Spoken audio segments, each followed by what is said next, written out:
ഈ നിമിഷത്തിൻ്റെ ശക്തി, the power of now എന്ന് നമ്മൾ പറയാറുണ്ട്. അതായത് ഈ നിമിഷം, അതായത് ഈ സമയം ഇല്ലാത്തത് ഈ നിമിഷത്തിൽ മാത്രമാണ്. കഴിഞ്ഞ കാലത്തിൻ്റെയും ഭാവിയുടെയും ഇടയിലുള്ള ഒരു ബിന്ദുവാണ് ഈ നിമിഷം. അത് മാത്രമേ ഉള്ളൂ നമുക്ക് അനുഭവിക്കാവുന്ന ഏക കാലം. സംഭവിക്കുന്നതെന്തും ഈ നിമിഷത്തിലാണ് സംഭവിക്കുന്നത്. മുമ്പെന്നെങ്കിലും ഏത് കാലത്തും സംഭവിച്ചത് ഇനി എന്നെങ്കിലും സംഭവിക്കാനിരിക്കുന്നത് ഒക്കെ ഇപ്പോഴാണ് സംഭവ്യമാകുന്നത്. ഈ നിമിഷത്തിന് പുറമെ അതിന് പുറത്തൊന്നും സംഭവിക്കുന്നില്ല. നമ്മുടെ പഴയ കോട്ടങ്ങളോ നമ്മുടെ നേട്ടങ്ങളോ ഒന്നും നമ്മൾ പഠിക്കേണ്ടെന്നല്ല. അതിൽ നിന്ന് നമ്മൾ പാഠം ഉൾക്കൊള്ളേണ്ടി വരും. ഭാവിയെക്കുറിച്ച് ദൃഢനിശ്ചയം വേണ്ടെന്നല്ല. ഭാവിയെക്കുറിച്ച് നമുക്ക് ചിന്തിക്കേണ്ടി വരും. പ്ലാനുകളും പദ്ധതികളും ഒക്കെ തയ്യാറാക്കേണ്ടി വരും.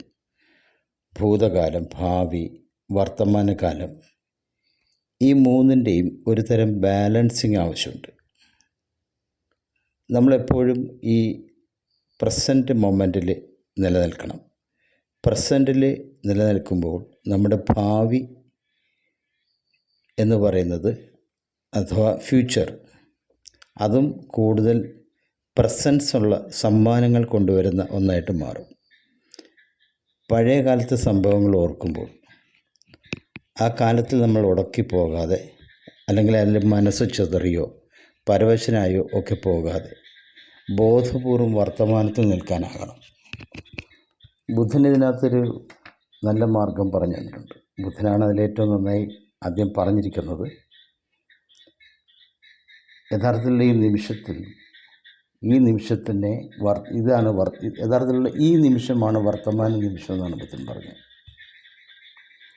ബുദ്ധൻ്റെ ഭദ്ദേകരത്ത സൂത്ത, അതിൽ അതീതം നാനാഗമയ്യ നപ്പടി കങ്കെ അനാഗതം യതീതം പഹീനം തം അപ്പത്തഞ്ച അനാഗതം. അതീതമായത് അനുഗമിക്കരുത് എന്ന് വെച്ചാൽ പാസ്റ്റിനെ നമ്മൾ ഫോളോ ചെയ്യരുത്. അനാഗതമായതിൽ കണ്ണ് നട്ടിരിക്കരുത്. ഇനി വരാനിരിക്കുന്നതിലേക്ക് കണ്ണ് നട്ടിരിക്കരുത്. അതീതം കഴിഞ്ഞു പോയി, ഭാവിയായിട്ട് വന്നിട്ടുമില്ല. ഭൂതകാലത്ത് നമ്മളൊരിക്കലും പിന്തുടരാൻ പോകരുത്. കാരണം അതിൽ നമുക്ക് പ്രവർത്തിക്കാൻ കഴിയില്ല. ഭാവിയിൽ നമുക്ക് പ്ലാൻ ഇടാം, പക്ഷേ ഭൂതകാലം നമുക്കെപ്പോഴും ഓർമ്മകളാണ്.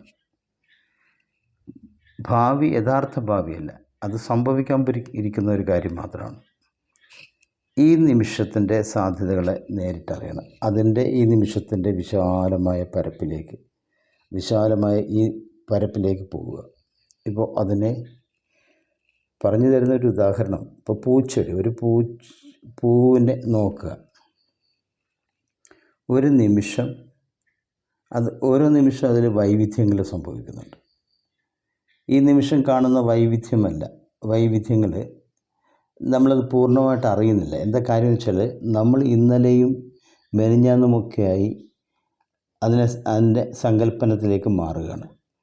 ഈ നിമിഷത്തെ ചെടിയെ അറിയുന്നില്ല. ചെറിയ സംവേദനം വരുമ്പോൾ, അല്ലെങ്കിൽ ഓർമ്മ, സങ്കല്പനം, പ്രജ്ഞ ഉണരുകയാണ്. ഓർക്കേണ്ടതെന്നല്ല, ഇപ്പോൾ കാണുന്ന വർത്തമാനത്തിൽ നിന്ന് വ്യത്യസ്തമാണ് ആ ഓർമ്മ എന്ന തിരിച്ചറിവ് നമുക്ക് വരണം. ഈ സങ്കല്പനം വരുമ്പോൾ വർത്തമാനത്തിനെ അറിയാതെ, അതിൽ പ്രവർത്തിക്കാനുള്ള സാധ്യത അറിയാതെ നമ്മൾ, അല്ലെങ്കിൽ ഭാവിയിലെ സങ്കല്പനങ്ങൾ, ആകാംക്ഷ, ആകുലത, ഇത്തരം വൈകാരികതകൾക്ക് അതീതമാണ് ഈ നിമിഷം. പക്ഷെ നമ്മൾ അതിൽ പെട്ടുപോകുന്നു. അതാണ് നമുക്ക് സംഭവിക്കുക. നമുക്ക് നാളെ ഇന്ന സ്ഥാനത്ത് എത്തിയാൽ, ആ സ്ഥാനത്ത് എത്താനുള്ള നമ്മളത് അങ്ങനെ ചിന്തിച്ചിരിക്കും. നമ്മൾ ആ സ്ഥാനത്ത് എത്താനുള്ള പ്രവൃത്തിയാണ് ഇപ്പോൾ ചെയ്യേണ്ടത്. അല്ലാതെ ആ സ്ഥാനം സങ്കല്പിച്ചിരുന്നാൽ അത് നമ്മൾ ഭാവിയിലിരുന്ന് സങ്കല്പിക്കലാണ്. ഇന്നത്തെ ഒരു ചിന്തയല്ല അത്. ബുദ്ധൻ അതിൻ്റെ തന്നെ അടുത്തത് പറഞ്ഞു തന്നത്, ഓരോ നിമിഷവുമുള്ള ധമ്മങ്ങളെ അപ്പോൾ അവിടെ തന്നെ കണ്ടറിയുക. അതായത് അസംഹീരം അസംകുപ്പം, അങ്ങനെയാണ് പറഞ്ഞത്. അസംഹീരം, അതിനെ വലിച്ചു നീട്ടാതെ, അസംകുപ്പം ക്ഷുഭിതമാകാതെ, ഒട്ടും വലിഞ്ഞു നീളാതെ അതിനെ തന്നെ. ഇവിടെ ഓരോ ധമ്മത്തെയും, ധമ്മം വെച്ചാൽ ഓരോ അനുനിമിഷം ഉണ്ടാകുന്ന അനുഭവങ്ങളെ അവിടെ തന്നെ നമ്മൾ ഒട്ടും ക്ഷുഭിതമാകാതെ, അല്ല, നമ്മൾ വ്യക്തമായി അതിൻ്റെ ആ അറിവിൽ വളരണം. അതായത് ഇപ്പോഴാണ് പ്രവർത്തിക്കേണ്ടത്. ഇന്നാണ് ആ ശുഷ്കാന്തിയോടെ, അല്ലെങ്കിൽ